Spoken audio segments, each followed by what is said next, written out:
Cambridge IELTS 2 by the University of Cambridge Local Examination Syndicate. Published by Cambridge University Press, 2000. This recording is copyright. Cassette 1, Side 2. Test 2. You will hear a number of different recordings, and you will have to answer questions on what you hear. There will be time for you to read the instructions and questions, and you will have a chance to check your work. All the recordings will be played once only. The test is in 4 sections. Write all your answers in the listening question booklet. At the end of the test, you will be given 10 minutes to transfer your answers to an answer sheet. Now turn to Section 1. Section 1. Gavin, a newly arrived student, wants to insure the contents of his apartment.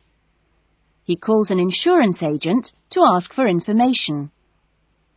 First, you have some time to look at questions 1 to 6.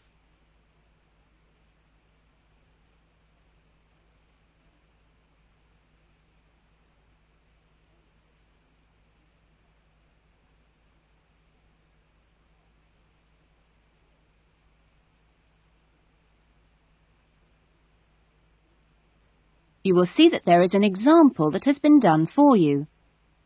On this occasion only, the conversation relating to this will be played first. Good morning, Diane Davis. Can I help you? Yes, I'd like to get some insurance for the contents of my home. Fine. When did you move into the house? A couple of weeks ago. And, it's an apartment, actually. I was told by the landlord that it would be a good idea to get some insurance for the furniture and other personal possessions. Gavin moved into his apartment 2 weeks ago, so B has been circled. Now we shall begin. You should answer the questions as you listen, because you will not hear the recording a second time. Listen carefully to the conversation and answer questions 1 to 6. Good morning, Diane Davis. Can I help you? Yes, I'd like to get some insurance for the contents of my home. Fine. When did you move into the house? A couple of weeks ago. And, it's an apartment, actually. I was told by the landlord that it would be a good idea to get some insurance for the furniture and other personal possessions. Fine. Well, let's get some details. What kind of apartment is it? It's a 2-bedroom apartment. Huh? What floor is it on? Why do you need to know that? Because it affects the cost of the insurance. An apartment on the ground floor isn't as protected as others, and there's more chance of a break-in. Really? I didn't know that.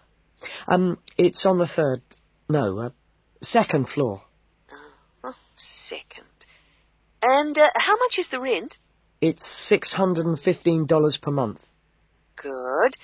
And where is it located? In Biggin Street, South Hills. I see. And what things did you want to insure?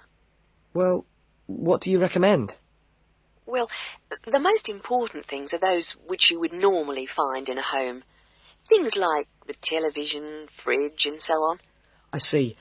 Well, I've got a fridge and a stereo system, which I've just bought from a friend. And how much did you pay for the fridge? $450. 50 or 15? 50. And the stereo system cost $1,150. Have you got a television? Yes, but it's very old and not worth much. Okay.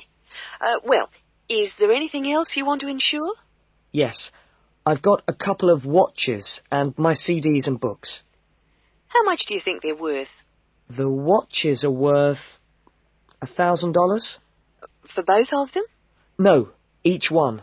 And altogether, the CDs and books cost me about $400. Okay, so the value of everything you want to insure is $4,000. How much will the insurance cost? Let me see.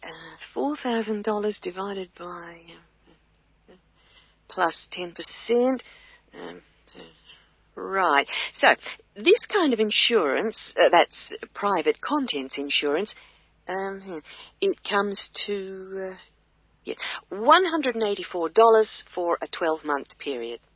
$184? Well, that sounds pretty good. Okay, I'll take that policy. Before the conversation continues, you have some time to look at questions 7 to 10.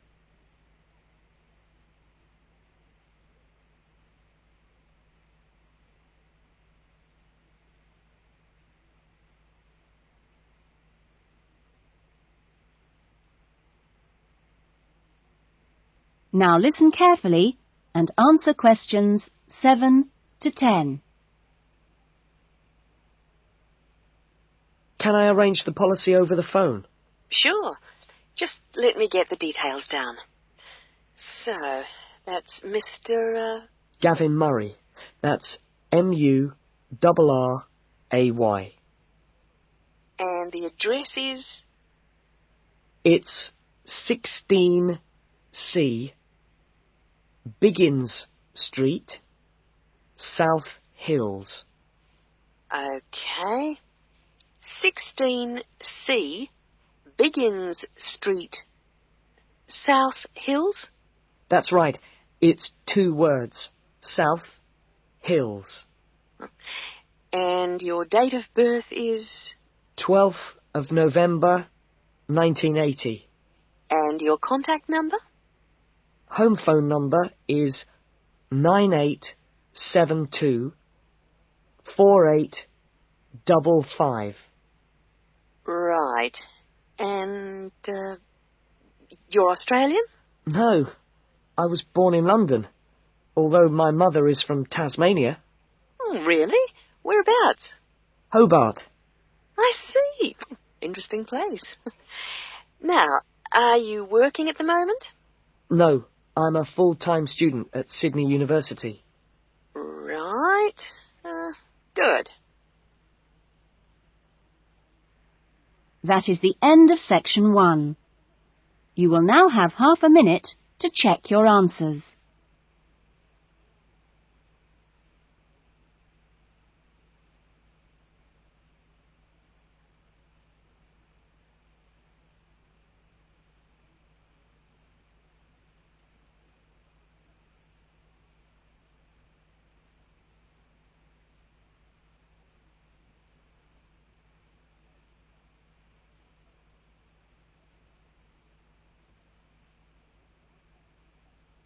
Now turn to section 2.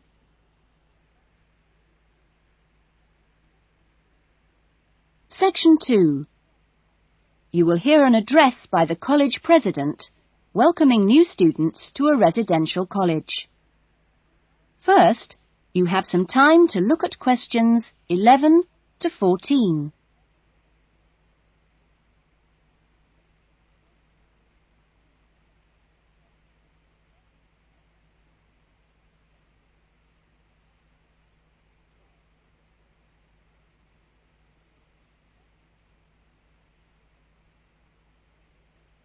Now listen carefully to the first part of the talk and answer questions 11 to 14.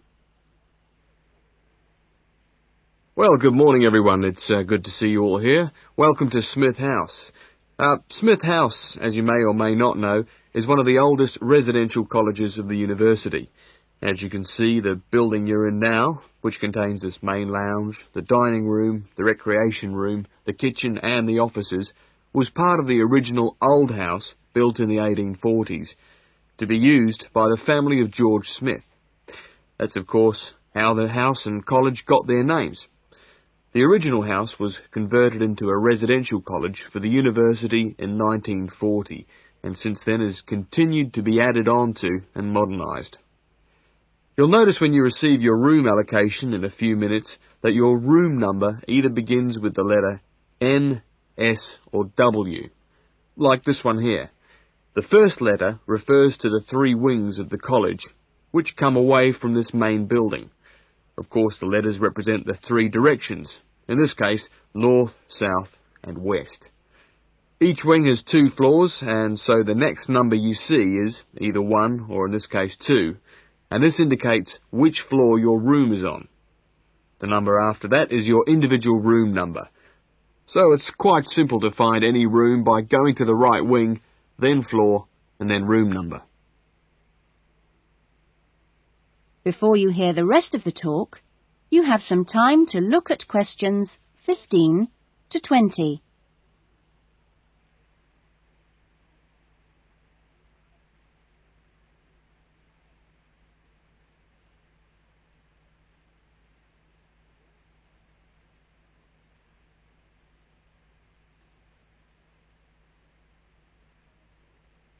Now listen carefully and answer questions 15 to 20. You'll also notice, when you receive your orientation pack shortly, that there are 2 keys. One is the key to your room, and only you have that key, and the other is a key to the front door, which you've just come through here from the street. This door is closed and locked at 8 p.m. every night, and opened again at 7 a.m. You'll need your key if you're coming back to the college between those times. We ask all students to always enter and leave the college through the front door. You'll notice at the end of each corridor that there is another door, but these are fire doors and are kept locked from the outside. They should only be opened from the inside in case of emergency. In your fees, you've paid a laundry fee, which covers the cleaning of bed linen and towels. All bed linen and towels are clearly embossed with the name Smith House, so it's easily identifiable. If you want your other laundry to be done by the college, this can be arranged for a small extra fee. There are only a few rules here at Smith House, and we have these rules so that we can all live comfortably together. The most important rule is that there must be no noise after 9 p.m. There is also no smoking in the rooms or anywhere inside the college, but smoking is permitted on the balconies. All meals are served in the dining room. Meal times are listed in your orientation pack. Please read these carefully, as meal times cannot be changed, and if you arrive late, I'm sorry to say, you'll just go hungry. If you're unsure about things, each floor has an elected floor senior, who is usually a student in their 3rd or 4th year of study, who's been at Smith House for a while. The floor seniors will introduce themselves later today and answer any questions you have. But for now, I'm going to hand you over to Marnie, who is going to give you the orientation packs and keys. Thanks, Marnie. That is the end of section 2. You will now have half a minute to check your answers.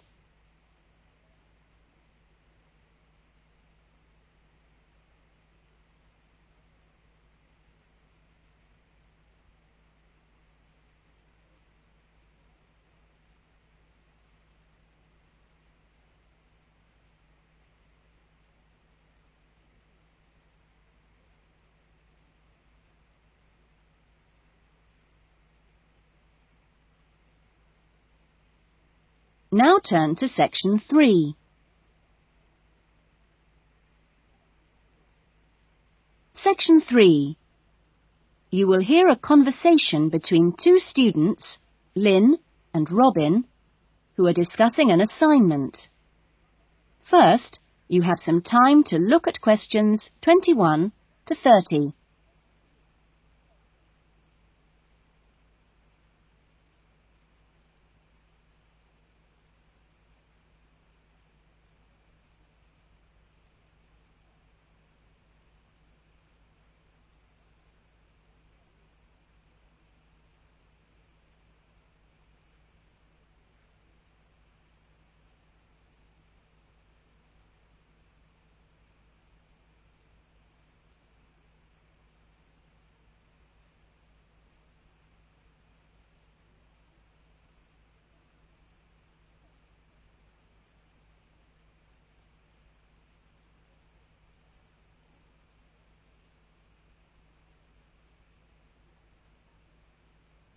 Now listen carefully to the conversation and answer questions 21 to 30. That essay we have to write, the one on how children learn through the media, how are you planning to write it? Well, I've given it some thought, and I think that the best way to approach it is to divide the essay into two parts. First of all, we'd have to look at some examples of each type of media. Yes, what they are.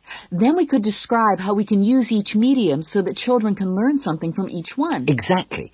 Maybe we could draw up a table and look at examples of each medium in turn. Let's see. The different forms of media would be the print media. Here you'd have things like books and newspapers, that sort of thing. And included in these are the pictorial forms of print media, like maps. Yes, maps are really just formal pictures, aren't they? And then there are what we call the audio forms of media, where children can listen. CDs and radios are probably the best examples because a lot of children have access to these, especially radios. And this would lead into the audio-visual media, which can be seen as well as heard. Film, television, and we mustn't forget videos. Yes, but there's a final category as well. Computers that make up the so-called electronic media. In the United Kingdom and Australia, they say that 1 in 3 families has a computer now. Yes, I believe it. Well, that's a good list to start with. We're really getting somewhere with this essay now. So let's move on to when each type of medium could be used. I guess we could start by trying to identify the best situation for each type of media. What do you mean? I'm talking about whether each medium should be used with different size groups. For example, we could look at pictures and ask whether they're more useful for an individual child, a few children together, or a full class. In this case, I'd say pictures are best with individual children because they give them an opportunity to let their imaginations run wild.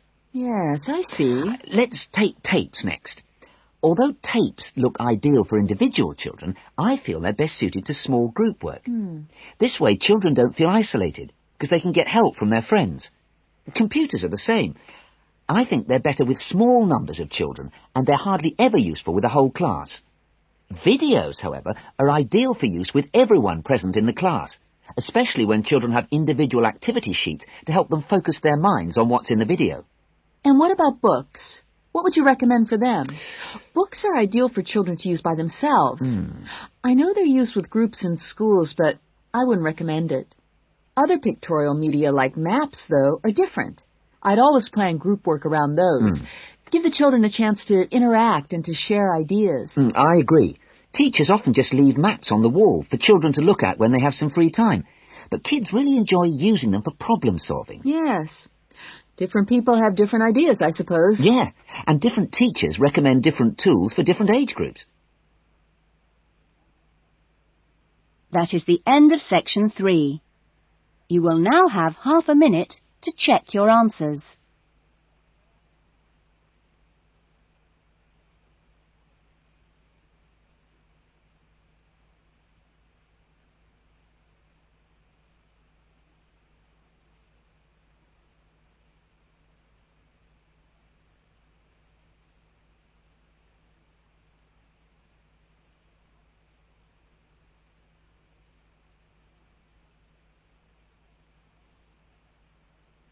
Now turn to section 4.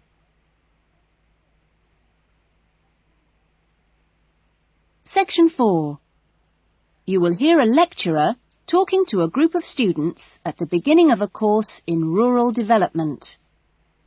First, you have some time to look at questions 31 to 40.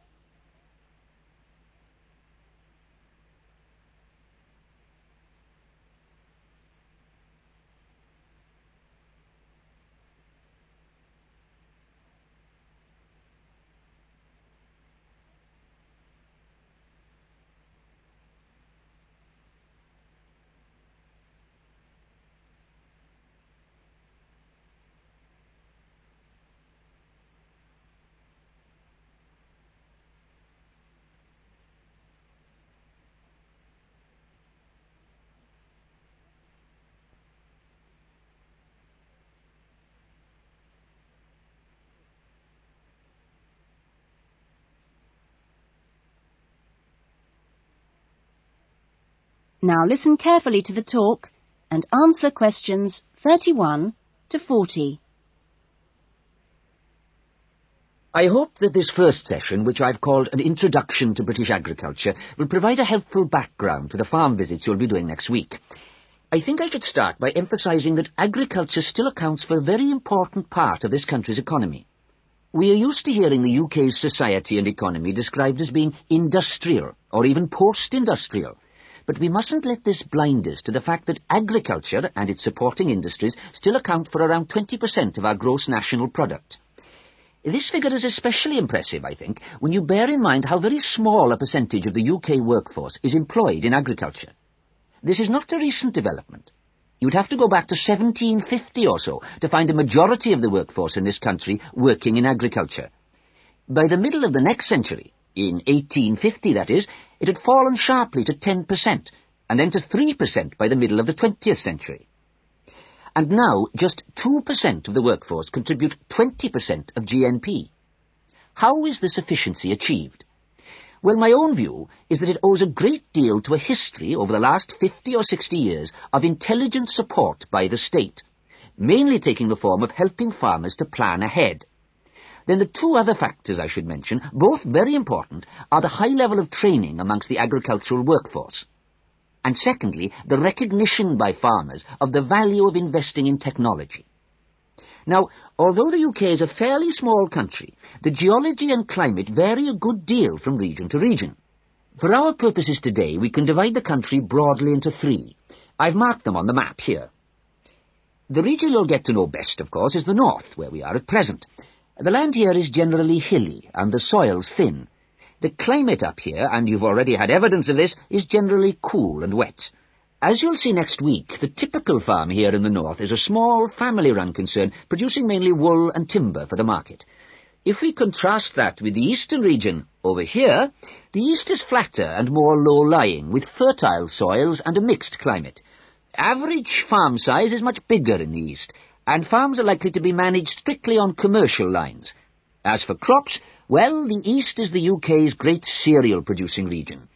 However, increasingly significant areas are now also given over to high-quality vegetables for supply direct to the supermarkets. The third broad region is the west, where it's a different story again.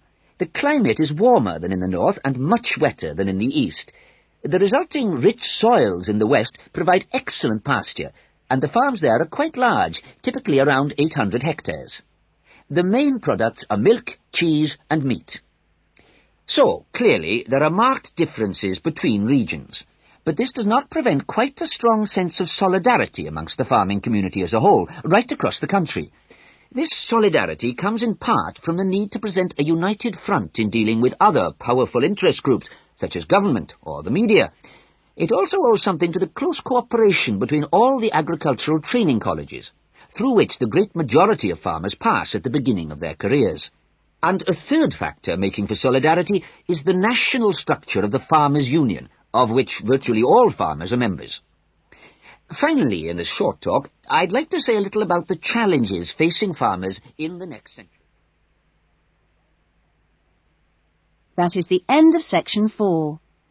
You will now have half a minute to check your answers.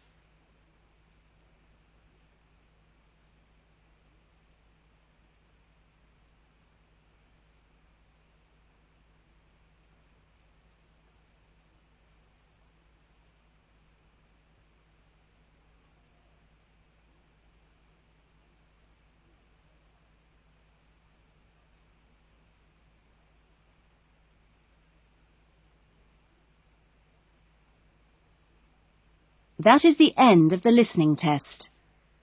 In the IELTS test, you would now have 10 minutes to transfer your answers to the listening